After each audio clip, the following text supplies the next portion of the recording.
باز خودتان شدین. خب بسیار خوب است، مثل یک فامیل دستتان میگیره که ایرا را برات نشان میده. از ما خو افغانستان رواج دیگه رقم است، ایجا رواج دیگه رقم. بسیار کارا را از سرکر آدم یاد میگیره، برات یاد میده.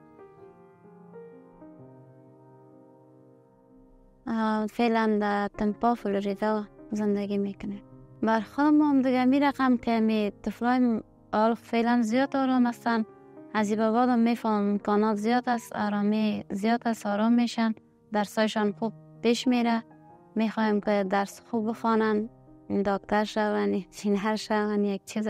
خودم هم میخوایم که درس بخوانیم. و شوهرم هم در هفته 3 روز کار میکنه. کار نیست بخی دست بیکاری چرتی یا نشده کلگی. او بیچاره زیاد کوشش میکنه، میگه غیرتم قبول نمیکنه که خدای نخواسته اولادم چیز بخوایم بش نتانم کده، یا خودت بخوای یا کدام دوستم سرم در افغانستان صدا کنه. شکر است، بسیار خوب از زندگی ما پیش میره. خوش هستیم از دفترم، از جایم. به یک خانه و هیچ از خانه خوش نیست.